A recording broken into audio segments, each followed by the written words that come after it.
আমরা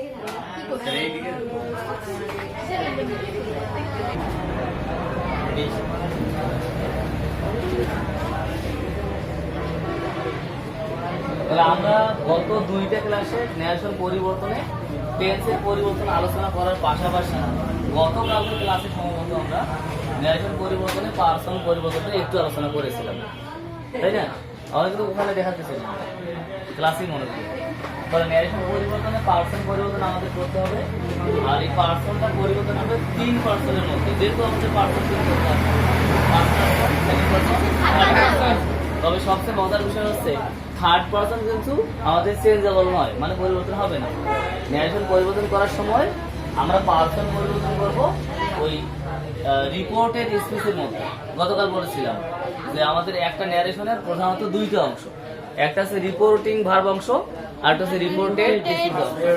আর reporting verb অংশটাকে আমরা সংক্ষেপে বলবো আরভি, এবং রিপোর্টেড স্পিচ এর সংক্ষেপে ব্যবহার করবো আমাদের ন্যারেশনের শুরু থেকে কমা পর্যন্ত যা কিছু লেখা থাকবে, শুরু থেকে কমা পর্যন্ত যা কিছু লেখা থাকবে তাকে একসাথে বলা হবে রিপোর্টিং ভার্ব অংশ। শুধু রিপোর্টিং ভার্ব নয়, রিপোর্টিং ভার্ব অংশ। কারণ রিপোর্টিং ভার্ব অংশের মধ্যে আমাদের আবার সাবজেক্ট থাকবে, যেটা অরিজিনাল রিপোর্টিং ভার্ব সেটা একটা থাকবে, তারপরে প্রিপজিশন থাকবে, তারপর অবজেক্ট থাকবে। কিন্তু এই 4টা জিনিস থাকবে আমাদের শুরু থেকে কমা পর্যন্ত যা আছে লেখা, এর মধ্যে এই 4টা জিনিস থাকবে। 4টা কি কি থাকবে? Subject, reporting verb, preposition, object.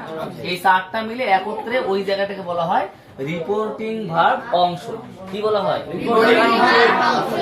আর ইনভার্টেড কমা দুই দিকে থাকবে, ওই ইনভার্টেড কমার ভেতরে যা কিছু লেখা থাকবে সেটাকে বলা হবে রিপোর্টেড স্পিচ অংশ। রিপোর্টেড স্পিচ অংশ। আর আমরা কিন্তু পার্সন পরিবর্তন করব ওই রিপোর্টেড স্পিচ অংশে, অর্থাৎ ইনভার্টেড কমার ভেতরে আমরা পার্সন পরিবর্তন করব। আর এই পার্সন 3 প্রকারের মধ্যে 2 প্রকার পার্সন পরিবর্তন হবে। ফার্স্ট পার্সন পরিবর্তন হবে এবং সেকেন্ড পার্সন পরিবর্তন হবে, বাট থার্ড পার্সন কোনো পরিবর্তন হবে না। এখন ফার্স্ট পার্সন সেকেন্ড পার্সন আমাদের টোটাল হচ্ছে মানে জেনারেলি 9টা। 6টা 3টা না, I, me, my, we, us, our, এই 6টা ফার্স্ট পার্সন। আর ইউ, ইওর, ইওর, এই 3টা হচ্ছে সেকেন্ড পার্সন। এই 6 আর 3 9টা হলো না? এই 9টার মধ্যে ইনভার্টেড কমার ভেতরে যদি কোনো একটা থাকে সেটা তার নির্দিষ্ট নিয়ম অনুযায়ী পরিবর্তন হবে।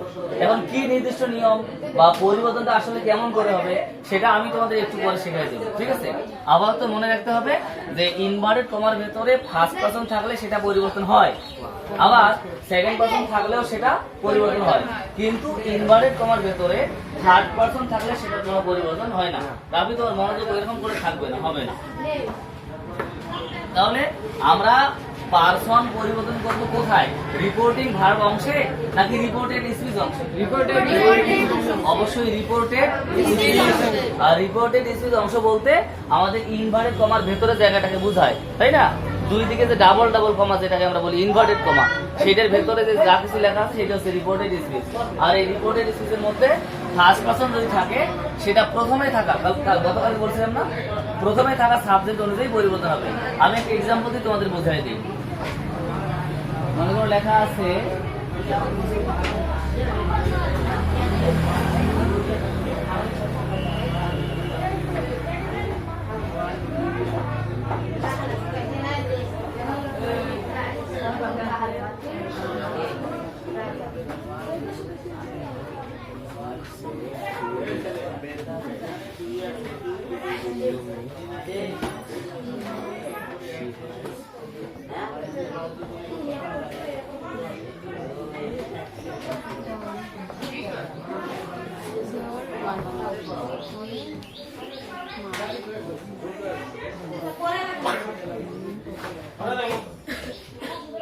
ভালো করে লক্ষ্য করো, আমি এখানে লিখলাম হি said to me, comma inverted comma শুরু।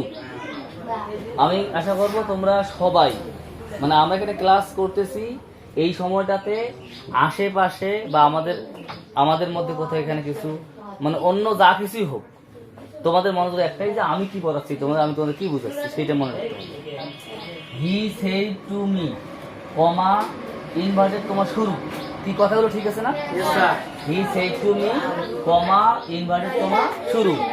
She has done your work in my house, full stop, inverted comma close, মানে শেষ, এটা না? আচ্ছা, এখন আমাদের প্রথম স্টেপটা হচ্ছে যেটা কথা বলা হয়নি আগে, সেটা হলো অর্থ অনুযায়ী সেন্টেন্স যে আমাদের 5 প্রকার: assertive, interrogative, imperative, objective, exclamatory.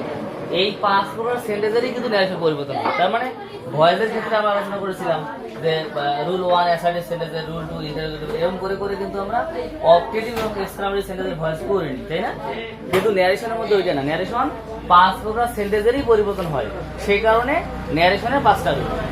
বলে রুল অ্যাসার্টিভ সেন্টেন্সের ন্যারেশন পরিবর্তন করার জন্য একটা রুল। নাইম অন্যদিকে তাকাচ্ছ, স্কেল তো আনেনি, এটা আছে কিন্তু।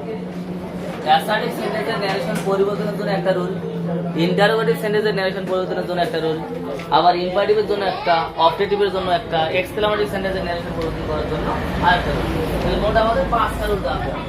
আর ন্যারেশন আমরা 2 স্টেপে শিখবো, একটা হচ্ছে সেন্টেন্স ন্যারেশন আর একটা ফ্রেজ ন্যারেশন। আমরা এখন যেটা শুরু করছি, যেটা আলোচনা করতেছি, যেগুলো পড়তেছি আমরা, এগুলো হচ্ছে আমাদের সেন্টেন্স ন্যারেশন।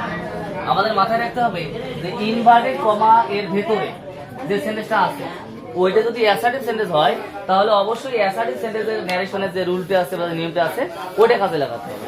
আবার ইনভার্টেড কমার ভেতরে সেন্টেন্সটা যদি ইন্টারোগেটিভ হয়, হ্যাঁ, তাহলে ইন্টারোগেটিভ সেন্টেন্সের যে রুলটা আছে ওইটা কাজে লাগাতে হবে। এরকম করে আমাদের ইনভার্টেড কমার ভেতরে যখন যে সেন্টেন্স থাকবে, তখন সেই সেন্টেন্সের সেই রুলটা কাজে লাগাতে হবে। তাহলে আমাদের মানে আমাদের নিয়ম কথা আসে এরকম যে রুল 1টা হচ্ছে আমাদের অ্যাসার্টিভ সেন্টেন্সের, রুল 2টা হচ্ছে আমাদের ইন্টারোগেটিভের। তুই বারবার এখন অন্যদিকে তাকাচ্ছ কেন? এখানে তাকাইতে হবে। আমি কি বারবার তোমাদের বলবো? মাই শুরু করে তো মাইকটা সহজে শেষ হবে না, ক্লাসটা এখানে না, এরকম বলে হবে না। আমার তো ক্লাস 4-এর বাচ্চারাই ভালো, ওরা খেয়ালই করে না যে এখানে কিছু একটা হচ্ছে, অন্য কিছু হচ্ছে। তাহলে আমরা এখন এই সেন্টেন্সটার মধ্যে ন্যারেশন পরিবর্তন করার টোটাল বিষয়টা আলোচনা করব না, আমরা শুধুমাত্র আলোচনা করব ফার্স্ট টাইম যে পার্সনটা কিভাবে পরিবর্তন হবে সেইটা। এখন মনে করো আমি হঠাৎ করে একদিন এই স্কুলে আসিনি বা আসবো না, আমি ব্যস্ত, কোথাও কাজে ব্যস্ত আছি। তো কথার কথা মনে করো আমি এটা করলাম যে আমি যেহেতু যাবো না, ইংরেজি ক্লাসটা একটা ইম্পর্টেন্ট ক্লাস, তাহলে আমি আমার পরিবর্তে কোনো একজন স্যারকে পাঠাই দিই। আমার 2-3 দিন বা 1 সপ্তাহ স্কুলে থাকবো না, তো 2-3 দিন বা 1 সপ্তাহ তোমাদের ইংরেজি ক্লাসটা স্টপ রাখা খুব খারাপ হবে, তাই না? সেই কারণে মনে করলাম যে আমি কোনো একটা স্যারকে এখানে প্রক্সি রেখে যাবো আমার পরিবর্তে। আমি যে যাদের নাই তিনি আমার ক্লাসগুলো নেবে। এখন বলো তো ওই স্যার যদি বিজ্ঞানের স্যার হয় তাহলে কি হবে? না। ওই স্যার যদি গণিতের স্যার হয় হবে? তাহলে আমি যে সাবজেক্টের স্যার সেই সাবজেক্টের স্যার লাগবে, তাই না? তার মানে আমি এখানে যে তোমাদের ইংরেজি পড়াচ্ছি, আমার পরিবর্তে তোমাদের পড়াতে যদি কেউ আসে তাকে ইংরেজি পড়ানোর জন্য আসতে হবে, ঠিক না? এখন আমরা এখানে পাচ্ছি she has done your work in my house, এই যে আমাদের রিপোর্টেড স্পিচ। আর এই রিপোর্টেড স্পিচের মধ্যে আমি কিন্তু একটু কৌশল করে 3টা পার্সনই রাখছি এখানে। এই যে এখানে আমাদের মাই হচ্ছে ফার্স্ট পার্সন, তাই না? আবার ইউটা হচ্ছে সেকেন্ড পার্সন, আর সি হচ্ছে third person. First person, second person, third person, 3টাই আমি রাখছি, ঠিক আছে? এখন আমরা পার্সনগুলো এভাবে পরিবর্তন করব। তুমি এই দিকে কাজগুলো করে আসছো, কি কি কাজ করে আসছো সেটা আমরা তো এখন জানিনি, আলোচনা করিনি। ধর আমরা এই কাজগুলো করে আসছি, এখানে আসলাম, এই যে শব্দটা কি আছে, এই সেই শব্দটা চোখে পড়লে আমরা বুঝি এটা একটা পার্সন, এটা তোমাদের বুঝতে হবে। সি চোখে পড়লো এটা একটা পার্সন, যদি চোখে পড়ে তোমার চক লেখা আছে, চক তো কোনো পার্সন নয়, তাই না? একটা পার্সন তো হবে, কিন্তু জেনারেলি এটা পার্সন নয়। তাহলে আমরা এখানে কি করবো, যখনই আমরা শুরু থেকে কাজ করে করে আসলাম, ন্যারেশন পরিবর্তন করার যে কাজগুলো আছে সবগুলো করে আসলাম, এসে এখন এখানে আসছি আমরা, এখানে পাইলাম কি সি। আমরা সি চোখে পড়া মাত্র বুঝলাম যে সি হচ্ছে একটা পার্সন, তার মানে আমাকে পার্সনের উপর কাজ করতে হবে, অর্থাৎ পার্সন পরিবর্তনের কাজ করতে হবে। আমি চিন্তা করে দেখলাম সি থার্ড পার্সন, স্যার আমাদের কি বলছেন যে ফার্স্ট পার্সন পরিবর্তন হয়, সেকেন্ড পার্সন পরিবর্তন হয়, থার্ড পার্সন কোনো পরিবর্তন হয় না। যেহেতু সি থার্ড পার্সন, তাহলে আমি সি ঠিকই রাখবো, সেটাকে আমি ঠিক রাখবো। এরপরে কি আসছে একটা ওয়ার্ড, এটা কি আছে হ্যাজ। তো হ্যাজ চোখে পড়া মাত্র আমরা সবাই বুঝি না যে হ্যাজ হচ্ছে টেন্স, মানে হ্যাজ হচ্ছে টেন্স, মানে টেন্সের ভার্ব। তার মানে আমাদের এখন টেন্স পরিবর্তনে কাজ করতে হবে। তো হ্যাজটা কোন টেন্স? Present perfect. তো প্রেজেন্ট পারফেক্ট, তাহলে আমাদের অবশ্যই পাস্ট পারফেক্ট বানাতে হবে। তো পাস্ট পারফেক্টের ভার্ব কি? হ্যাঁ। আমরা এই জায়গায় হ্যাজ পরিবর্তন করে হ্যাড, ঠিক আছে? আর একটু আগাই, এখানে আছে ডান, হ্যাজ আছে, ডান তো মূল ভার্ব, এই মূল ভার্বটা তো প্রেজেন্ট ফর্মটা হচ্ছে ডু, পাস্ট ফর্ম হচ্ছে ডিড, পাস্ট পার্টিসিপল ফর্ম হচ্ছে ডান, তাই না? আইএনজি ফর্ম হচ্ছে ডুইং, আর এস বা ইএস ফর্ম হচ্ছে ডাজ। তাহলে এখানে আছে কোনটা? V3 আছে, পাস্ট পার্টিসিপল। এখন V3 এখানে কেন? হ্যাজ এর কারণে V3। তো তুমি হ্যাজ পরিবর্তন করে কি লিখছো? হ্যাড। তো হ্যাড কোন টেন্সের verb? Past participle. Past verb তো V3 হয় না? আর তুমি ন্যারেশন পরিবর্তন করার সময় তোমার ভার্বটা পরিবর্তন হয়ে যেটা হবে সেই সাহায্যকারী ভার্ব অনুযায়ী তোমাকে মূল ভার্বটা লিখতে হবে। এখানে হ্যাজ আছে তাই V3, তুমি হ্যাড করছো ওখানেও V3 হবে, ঠিক না? তো এটা আমাদের চলে গেল। এরপরে একটু আগাইলাম, আগায় পাইলাম কি ইওর। ইওর চোখে পড়া মাত্র এটা কোন পারসন? Second person. তো স্যার তো বলছে সেকেন্ড পারসন পরিবর্তন হবে। কিভাবে পরিবর্তন হবে? রিপোর্টেড স্পিচের মধ্যে অর্থাৎ ইনভার্টেড কমার ভেতরে যদি কোনো সেকেন্ড পারসন থাকে সেটা পরিবর্তন হবে কমা এর আগে থাকা অবজেক্ট অনুযায়ী। এটা তো গতকাল বলেছিলাম। এখন এইটা অনুযায়ী কিভাবে পরিবর্তন সেটা আমি এখন দেখাই দিচ্ছি। তাহলে প্রথম স্টেপ হলো এখানে ইওর আছে। ইওরটা কোন পারসন? Second person. কাকে অনুসরণ করে বা কাকে অনুযায়ী পরিবর্তন হবে? কমা এর আগে অবজেক্ট। তাহলে এখানে ইওর সেকেন্ড পারসন পরিবর্তন হবে মি অনুযায়ী, ঠিক আছে? বা এই মিকে অনুসরণ করে এটা পরিবর্তন হবে। আচ্ছা, এটা আপাতত রাখলাম। এরপর ওয়ার্ডটা অন্য কোনো ওয়ার্ড ঠিক থাকবে। তারপর আছে ইন, প্রিপোজিশন, এটা ঠিক থাকবে। এটার মধ্যে পরিবর্তনের কিছু নাই, তাই না? আমি কখনো বলছি যে প্রিপোজিশন এইটা থাকলে ওইটা হয়, এটা বলছি না? তো এটা ঠিক থাকবে। তারপর আছে মাই আবার চোখে পড়ে আর বলছি এটা পারসন না? কোন পারসন? First person. এই ফার্স্ট পারসন কাকে অনুযায়ী পরিবর্তন হবে, মানে কাকে ইশারা করবে, কাকে ইঙ্গিত করবে? মনে রাখতে হবে না, ফার্স্ট পারসন প্রথম সাবজেক্ট অনুযায়ী পরিবর্তন হয়। ফার্স্ট পারসন এখানে আই থাক, মি থাক, মাই থাক, উই, আস, আওয়ার, ছয়টার মধ্যে কোনটা থাকে তো সেটা পরিবর্তন হবে বাক্যে থাকা প্রথম যে সাবজেক্ট আছে সেই সাবজেক্ট অনুযায়ী পরিবর্তন হবে। কথা বুঝছো?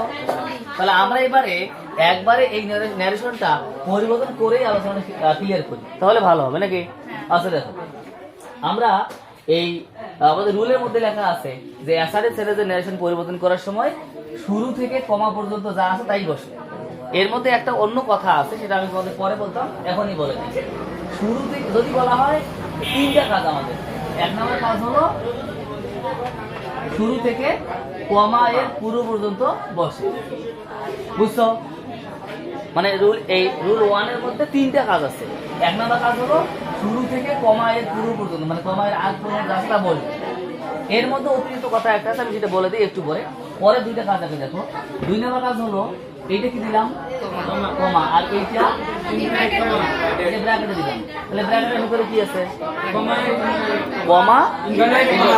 এই কমা এবং ইনভার্ট কমা তুলে তার পরিবর্তে ড্যাশ বসবে। কি বসবে? ড্যাশ। আর 3 নম্বর কাজ হলো আরএস অর্থাৎ রিপোর্টেড স্পিচ, তাই না? হ্যাঁ স্যার। এই আরএস এর মানে রিপোর্টেড স্পিচের সাবজেক্ট থেকে বাকি অংশ বসবে। আমরা আজকে কিন্তু এটা ক্লিয়ার করব, মনোযোগ দিবা। এই যে বললাম 1 নাম্বার কাজটা হলো শুরু থেকে কমা এর পুরো পর্যন্ত বসে। ওর মধ্যে অতিরিক্ত কথাটা হচ্ছে এই শুরু থেকে কমা এর পুরো পর্যন্ত বসাবো। বসাতে গিয়ে দেখবো যদি অবজেক্ট থাকে, এটা কিন্তু অবজেক্ট। এই যে এটা সাবজেক্ট, এটা হচ্ছে রিপোর্টিং ভার্ব, এটা অরিজিনাল রিপোর্টিং ভার্ব, এটা সাবজেক্ট, এটা হচ্ছে প্রিপজিশন, আর এটা হচ্ছে অবজেক্ট। তাহলে আমাদের পুরোটাই হি সেড টু মি, এই সম্পূর্ণ জায়গাটার নাম হচ্ছে রিপোর্টিং ভার্ব অংশ, ঠিক আছে? এখন এই রিপোর্টিং ভার্ব অংশে দেখো তো অবজেক্ট আছে নাকি নাই? আছে তো নাকি? যদি অবজেক্ট থাকে তাহলে আমরা সেই পরিবর্তন করে টোড বসাবো। টোড মানে আমরা শুরু থেকে কমা পর্যন্ত। আচ্ছা, আমরা প্রথম স্টেপে এটা আলোচনা না করি, তাহলে তোমার একটু অসুবিধা হতে পারে। আমি তোমাদের ইজিলি আগে শেখাই দিই। এই সেন্টেন্সটা আমাদের হলো হি সেড টু মি, কমা শুরু, she has done your work in my house. বলো তো রিপোর্টেড স্পিচটা আমাদের কোন সেন্টেন্স? অ্যাসার্টিভ না? তাহলে আমরা রুল 1 কাজে লাগাবো। এই ন্যারেশনের রুল 1 এর মধ্যে প্রথম কাজটা হলো শুরু থেকে কমা এর পূর্ব পর্যন্ত, মানে কমা এর আগ পর্যন্ত যা কিছু লেখা আছে তা সব বসবে হুবহু। তাহলে আমি কি লিখবো বলো? বলার চেষ্টা করো, কি লিখবো? হি সেড টু মি। তাহলে আমার 1 নাম্বার কাজটা শেষ। 2 নাম্বার কাজটা হলো কমা এবং 2 দিকে থাকা ইনভার্টেড কমা এগুলো বাদ দিয়ে তার পরিবর্তে দ্যাট শব্দটা বসাতে হবে। তাহলে বলো তো আমি কি লিখবো? আমি দ্যাট লিখলাম। আমার 1 নাম্বার কাজ শেষ এবং 2 নাম্বার কাজ শেষ। 3 নাম্বার কাজ হলো রিপোর্টেড স্পিচের অর্থাৎ আরএস এর সাবজেক্ট থেকে বাকি অংশ বসে। তোমাদের মাথায় রাখতে হবে এই আরএস এর সাবজেক্ট থেকে বাকি অংশ বসাতে গিয়ে তোমাদের মাত্র 2টা কাজ করতে হবে, 2 প্রকার কাজ করতে হবে। একটা হলো টেন্স পরিবর্তন করতে হবে। যে নিয়মে তোমাদেরকে আমি টেন্স পরিবর্তন করা শেখাইছি সেই নিয়মে টেন্স পরিবর্তন। তাহলে একটা বাক্যের মধ্যে টেন্স তো একটাই থাকে, যখন তুমি টেন্স পাবা তখন তুমি নিয়ম অনুযায়ী টেন্স পরিবর্তন করবা, এটা একটা কাজ। আর একটা কাজ হলো তুমি যতবার পার্সন পাবা ততবার পার্সন পরিবর্তন করবা পার্সন পরিবর্তনের নিয়ম অনুযায়ী। আমরা শুরু করি নাকি বলো? তাহলে হি সেড টু মি, এটা 1 নাম্বার কাজ। কমা ইনভার্ট কমা তুলে ড্যাশ বসাবো, 2 নাম্বার কাজ। 3 নাম্বার কাজ আর এস এর সাবজেক্ট থেকে বাকি অংশ বসাবো। সাবজেক্ট কি আছে এখানে? সি তো একটা পার্সন, তাহলে পার্সন পরিবর্তন করতে হবে। কিন্তু সিতে কোন পার্সন? থার্ড পার্সন পরিবর্তন হয় না হয় না? তাহলে আমি লিখবো কি? সি লিখলাম। ঠিক আছে, এটা এই পর্যন্ত আমার কাজটা শেষ, এই পর্যন্ত শেষ। তারপর আসছে কি? হ্যাজ। হ্যাজ মানে কি? টেন্স। টেন্স না? তাহলে বলো আমাদের এখন টেন্স পরিবর্তন করতে হবে না? এখন আমাদের আছে কোন টেন্স? Present perfect. বানাতে হবে কোন টেন্স? তার ভার্ব কি? আমি লিখবো কি? আমি লিখলাম এখানে হ্যাজ। তাহলে কাজটা এই পর্যন্ত শেষ। এরপর ডান। ডান মূল ভাব না এটা? এখানে হ্যাজ ছিল পারফেক্ট টেন্স, তাই ভিতরি। এখানে হ্যাড আছে, এটাও পারফেক্ট টেন্স, তাহলে এখানেও ভিতরি থাকবে। তাহলে আমি লিখবো কি? ডান। ডান লিখলাম। আমাদের কাজটা এই পর্যন্ত শেষ, তাই না? এরপর আসতেছে এই শব্দটা। এই শব্দটা কি? ইওর। ইওর মানে কি? পার্সন না একটা? এটা কোন পার্সন? সেকেন্ড পার্সন পরিবর্তন হবে নাকি হবে না? হবে। কাকে অনুযায়ী? সেকেন্ড পার্সন কমা এর আগে থাকা অবজেক্ট অনুযায়ী পরিবর্তন হবে, অবজেক্ট অনুযায়ী। আর থার্ড পার্সন পরিবর্তন হবে না, আর ফার্স্ট পার্সন প্রথম সাবজেক্ট অনুযায়ী। তাহলে আমাদের এখন আছে কোন person?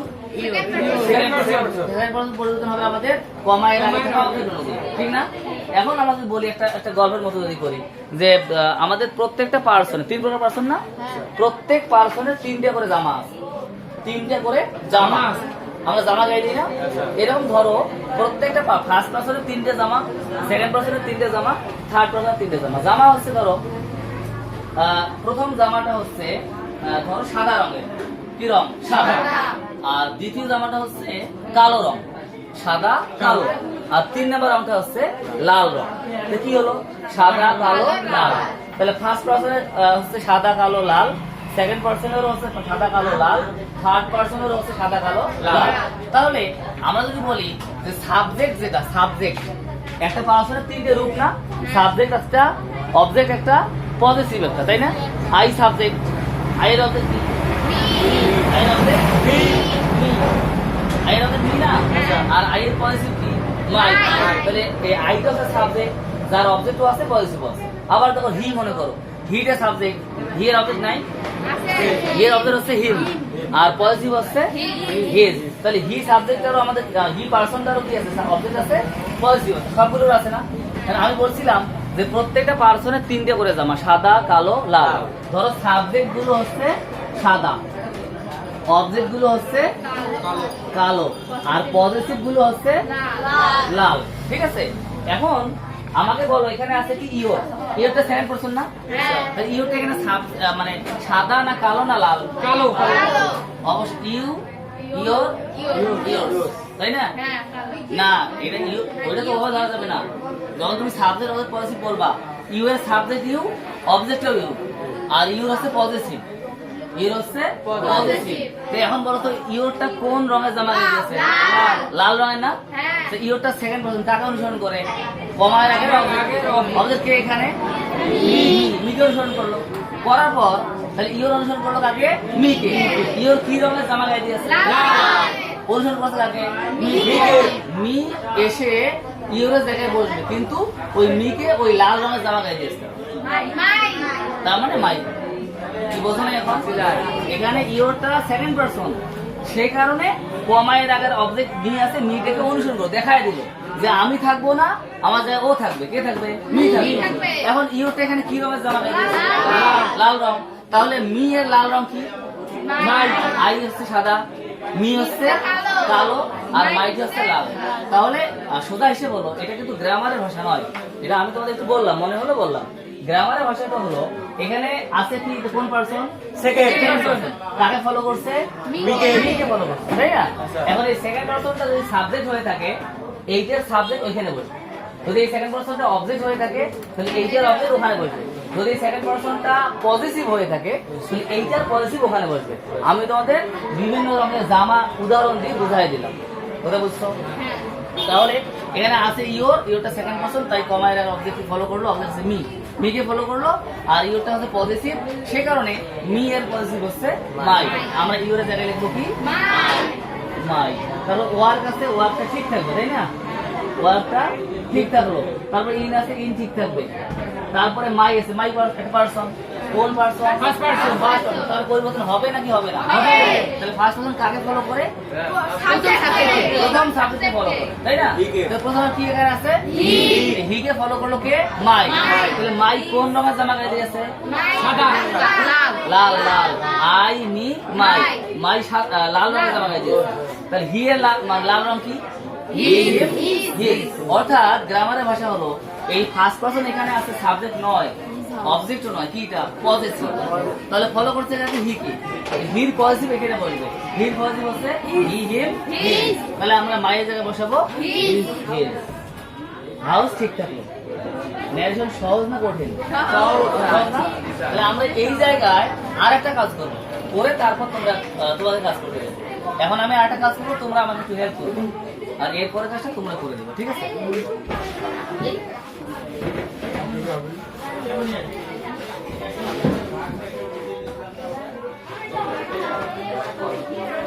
He said to me.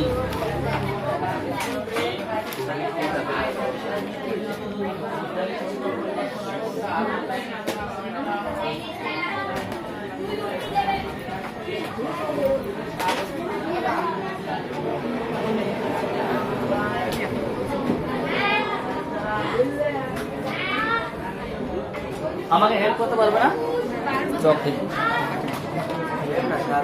হ্যাঁ, আমাকে একটু হেল্প করবে ভাই।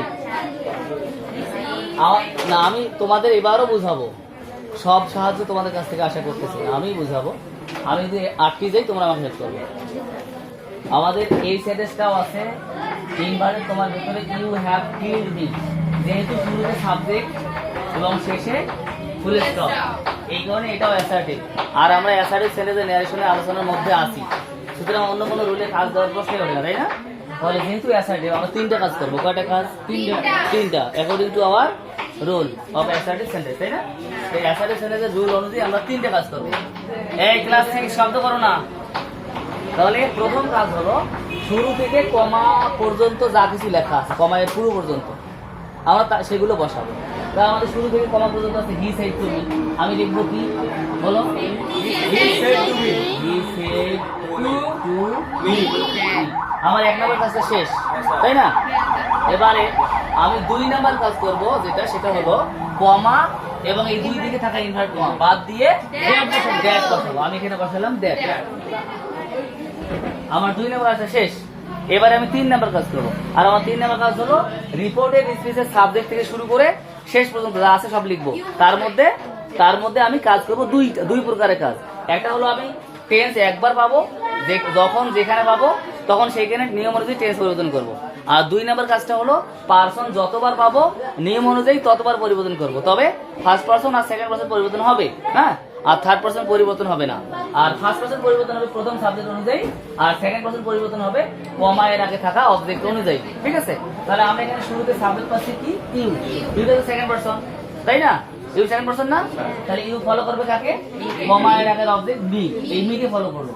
করার পর ইউ যদি সাবজেক্ট হয়ে থাকে তাহলে মি এর সাবজেক্ট এখানে বসবে, আর ইউ যদি অবজেক্ট হয়ে থাকে তাহলে এই মি এর অবজেক্টটা সেখানে বসবে, তাই না?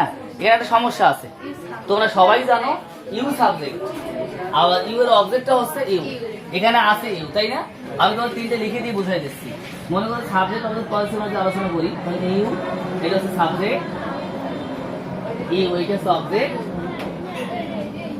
ইউ এটা হচ্ছে পজিটিভ, তাই না? তাহলে আমাদের এখানে তো ইউ নাই, তাহলে এইটা হবেই না, এটা বাদ, ঠিক আছে?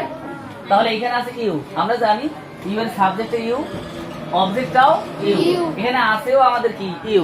তাহলে আমরা এইখানে রাফি দেখো, আমরা এখানে এই ইউটাকে সাবজেক্ট মনে করবো নাকি অবজেক্ট মনে করবো? এটা প্রবলেম না? প্রবলেম হতে পারে। এখন দেখো এটা কোনো প্রবলেম নয়, তোমাদের মাথায় রাখতে হবে যদি বাক্যে থাকা মূল ভার্ব, মূল ভার্ব কোনটা এখানে? কিল। মূল ভার্বের আগে যদি ইউ থাকে সেই ইউ অবশ্যই সাবজেক্ট, এটা মনে রাখবা। বাক্যে মূল ভার্ব এর আগে যদি ইউ এর অবস্থান হয় তাহলে সেখানে ইউ অবশ্যই সাবজেক্ট। আর যদি মূল ভার্বের পরে থাকে ইউ, তাহলে সেখানে ইউটা হবে অবজেক্ট। মূল ভার্বের আগে থাকলে সাবজেক্ট, আর মূল ভার্বের পরে থাকলে অবজেক্ট। এই ইউটা আমাদের মূল ভার্বের আগে আছে না পরে আছে? আগে। সাবজেক্ট না অবজেক্ট? সাবজেক্ট। যেহেতু সাবজেক্ট জন্য কিন্তু মিকে ফলো করেনি, মিকে ফলো করছে শুধুমাত্র ইউটের সেকেন্ড পারসন, তাই এই ইউটের সেকেন্ড পারসন, তাই এই মিকে ফলো করলো, এই মিকে ফলো করলো। করার পর ইউটে আসছে আমাদের এখানে সাবজেক্ট, সেই কারণে মি এর সাবজেক্ট কি? আই। আমরা এখানে লিখবো আই। বুঝছো? হ্যাভ আছে, হ্যাভ আছে টেন্স। কোন টেন্স? Present perfect. তাহলে বানাতে হবে কোন টেন্স? পাস্ট ভার্ব কি? লিখবো কি এখানে? হ্যাড। কি এখানে ছিল হ্যাভ পারফেক্ট টেন্স জন্য ভিতরি, এখানে আছে হ্যাড, এটাও পারফেক্ট টেন্স, এখানেও ভিতরি হবে। তাহলে কি ঠিক থাকবে, তাই না? তারপর মি আছে, মিটা একটা পারসন। কোন পারসন? পারসন। তাকে ফলো করবে এই হি কে বলা যাবে না, হি ছাড়া অন্য কিছু হতে পারে। তবে বলতে পারে প্রথম সাবজেক্টে ফলো করবে। তাহলে এখানে ইউ মিতে ফার্স্ট পারসন, তাই প্রথম সাবজেক্টে ফলো করবে। আর প্রথম সাবজেক্ট আছে আমাদের হি। হ্যাঁ, ইউটা এখানে সাবজেক্ট না অবজেক্ট না পজিটিভ? আই মি মাই কি হবে? অবজেক্ট। তাহলে মি যেহেতু অবজেক্ট, তাহলে হি এর অবজেক্ট কি? হিম। সেই কারণে মি এর জায়গায় বসাবো হিম। কথা বুঝছো? এটাই নারেশন। এখানে একটা কথা আছে, আমরা ওই যে শুরু থেকে কমা পর্যন্ত বসাচ্ছি, তো এখানে সেইড এর পরিবর্তে অন্য কিছু হয়, সেটা আমি তোমাদের আগামী কালকের ক্লাসে বুঝাবো। বুঝতে পারছো? সময় নেই। তো আজকে তোমাদের যে ডায়েরি যেটা ছিল, ওইটা তোমাদের ছিল কি কালকে? রাইটিং পার্ট ছিল, ডায়ালগ কি ছিল? Opening bank account. ওটা সবারই ক্লিয়ার হয়নি, তাই না? আগামীকাল ওইটাই থাকবে তোমাদের। আর গ্রামাটিকে যা পড়াচ্ছি এটা তোমাদের ডায়েরিতে লেখার দরকার নেই, এটা আমি এখান থেকে শুরু করবো। তোমরা ওই ডায়ালগটা কালকে মুখস্থ করে রাখবা। আর ওটা হচ্ছে গ্রামারের 348 পৃষ্ঠার 8 নাম্বার, মনে আছে? আর ক্লাস 7 এর ডায়েরি তোমাদের ক্লাসে করে দেবো, ঠিক আছে? ক্লাস 7 চলে যাবে।